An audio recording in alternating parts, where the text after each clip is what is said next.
जो हमारे आज के गेस्ट यार एक बाकमाल स्क्रिप्ट राइटर हैं, एक बेहतरीन होस्ट हैं, बहुत ही अच्छे अदाकार हैं। मेरी अक्सर इनसे कंप्लेन रहती है कि यार कि एज एन एक्टर हम आपको इतना क्यों नहीं देखते। तो बहुत मज़े की गपशप होने वाली है, बहुत अच्छी गुफ्तगू होने वाली है, क्योंकि मोर देन एनीथिंग एल्स उनकी जो सबसे बड़ी क्वालिटी और ट्रेट है कि वो एक चौधरी हैं। तो खूब जमेगा रंग जब मिल बैठेंगे दो चौधरी संग। Ladies and gentlemen, give it up for Wasit Chaudhary!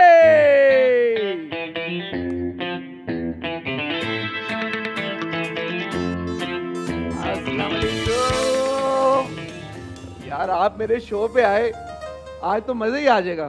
देखें फिर इंसान की क्या क्या मजबूरी होती है।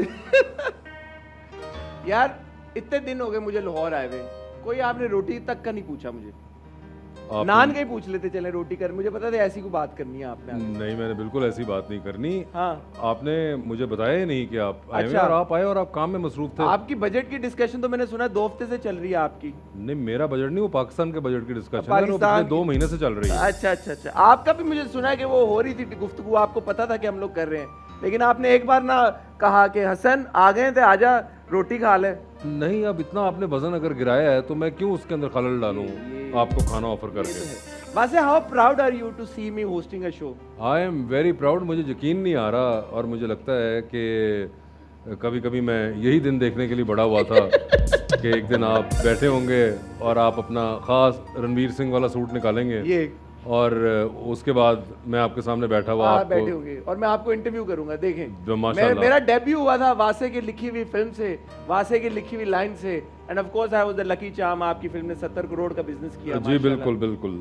बता के मैं थकता नहीं ये बात। तो आज फिर मैं एज अ होस्ट आपके सामने बैठा हूँ, यकीन जानिए मेरे लिए भी बड़ी ये फख्र की बात है कि आज मैं आपको होस्ट कर रहा हूँ। नहीं it's an honour for me to be on your show. Really? Do you mean that? No, I actually mean, हाँ आप कहाँ बुलाते हैं? That's true. अच्छा एक बात बताएं, एंड आपकी राइटिंग के बारे में मैं हमेशा बहुत बात करता हूँ, हम तारीफ भी करते हैं, बट बिकॉज ये टॉक शो है और मैं अब टॉक शो एक होस्ट करना शुरू हो गया हूँ और आप इतने लंबे अरसे से होस्ट कर रहे हैं, what are some of the challenges that you faced as a host और do you never face any challenges? नहीं यार challenges are always there. I think आपको you know doing the job right is a challenge. फिर जिम्मेदारी बड़ी होती है, क्या आप कह रहे हैं, क्या आप बात कर रहे हैं, ये भी चैलेंज है। आप अगर होस्टिंग कर रहे हैं, depends on the kind of show, उसको इंटरेस्टिंग रखना, उसको एंटरटेनिंग रखना, और उसको अगर वो जिस तरह का मेरा शो है उसके अंदर थोड़ा आपको पॉलिटिकल एंगल भी मिलता है तो उसको थोड़ा बैलेंस रखना, चैलेंजेस तो हैं उसके। There is also satire. अब तो हम हर चीज़ ही सैटिरिकल होगी हमारे मुल्क में जी, बट वो जो आपके शो का एक एलिमेंट है सैटायर वाला, because you are a writer as well, वो कंसिस्टेंटली मेंटेन करना वो कितना चैलेंजिंग है? ऑफ कोर्स चैलेंजिंग होता है यार। कोई भी चीज़ आप करते रहे इतने अरसे तो अगर उसको आपको बेहतर करने की कोशिश करना चाहते हैं, आई डोंट नो बेहतर है या नहीं है, लेकिन कोशिश करते रहना भी it's a challenge, it's a job that you have to do every day. यार ये जब कोई गेस्ट आता है शो पे और अगर उसका मुंह बना हुआ हो तो एज अ होस्ट क्या करना चाहिए? फिर आप भी मुंह बना लें। फिर शो पे 2 मुंह बने होंगे। तो फिर शो कैसे निकलेगा? फिर तो शो ही नहीं निकलेगा। बना बनाया निकल जाएगा। नहीं होता ना, कोई लोग आते हैं वो टेंट्रम थ्रो करना शुरू कर देते हैं। हाँ टेंट्रम थ्रो आपके शो पे भी करते हैं? हाँ हैं। yes. आपकी प्रेजेंस में ऐसा हो सकता है कि? हाँ हैं कि कई बार होते हैं, कुछ करते हैं, and interestingly they are celebrities.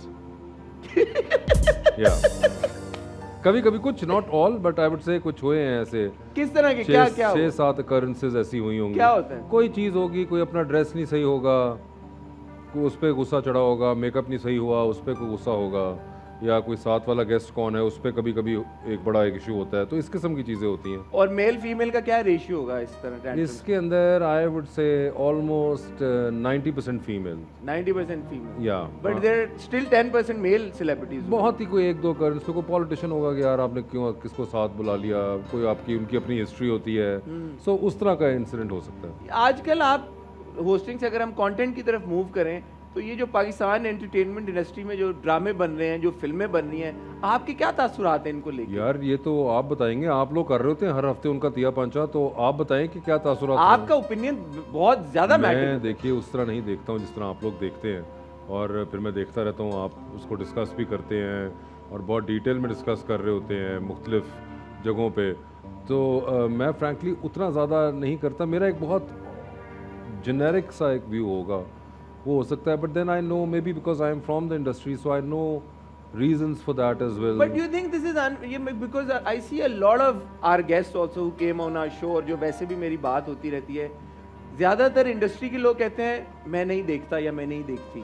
तो जब आप अपना हमारा बनाया हुआ कंटेंट देख ही नहीं रहे। नहीं, मैं आपको बताऊं, देखें ऐसा होता है कि बहुत सा स्टफ तो ऐसा होता है जो रेगुलर होता है, पर रेगुलर से ऐसा होता है कि वो पिछले से कुछ 19-20 का फ़र्क होगा, मिलता जुलता होता है, एक्टर चेंज हो गया होता है, कुछ इस किस्म का, तो वो नहीं देखते। मगर अगर कोई एक्सेप्शनल चीज़ आती है तो वो फिर नज़र से गुजर जाती है, जो उस तरह की बात हो।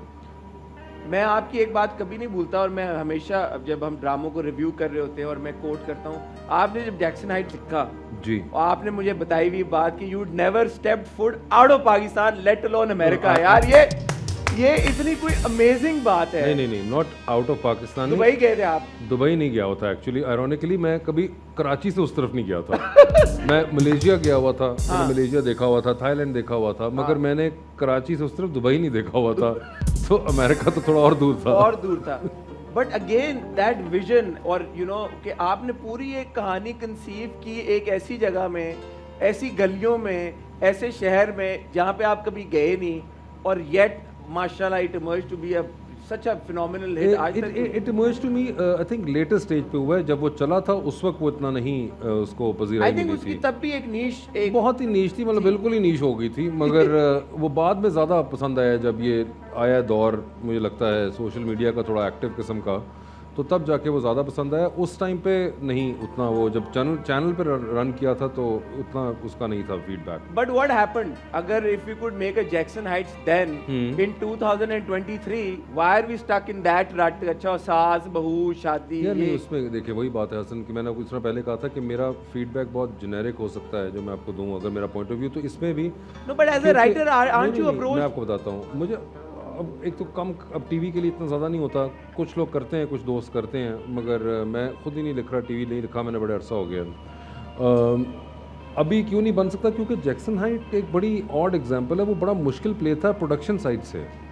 आपके यहाँ ड्रामे उस किस्म से नहीं बनते। वो हुमायूं सईद ने जब बनाया था और सिक्स सिग्मा ने, वो उस टाइम पे न्यूयॉर्क में शूट करना, वो उसकी जो फाइनेंशियल साइड थी वो बहुत मुश्किल थी टू अचीव करनी। So now unfortunately our channels and our production houses don't invest in those kind of stories in terms of the financial angle as well, जिसकी वजह से वो पंगा ही नहीं लेते कि भैया कहीं वहाँ जाएंगे तो बहुत महंगा पड़ेगा, और I think that is one of the primary reasons. But apart from the financial aspect of it, जो कहानियाँ बन भी रही हैं, चलें आप ये भूल जाते हैं मैं एक सेकंड के लिए वो न्यूयॉर्क में सेट था, बट जो रिलेशनशिप्स दिखाए गए थे उस ड्रामे में, जिस तरह के एक डायनामिक थी कैरेक्टर्स के बीच में, वो अब हम आज के ड्रामों में वो भी नहीं देखते। ये तो छोड़ देने का, आप न्यूयॉर्क में सेट है, देखिए तो हमारी क्या स्टोरी टेलिंग का जो मयार है वो तो गिर गया है। वो क्यों गिरा है? मैं आपसे ना पूछूं तो किससे पूछूं? वैसे नहीं, आपके पास बड़े बंदे आते हैं, वो सबसे पूछा करें, ये सिर्फ मैं अकेला जवाब दे तो नहीं हूँ, लेकिन मैं आपको बताता हूँ। एक तो ये कि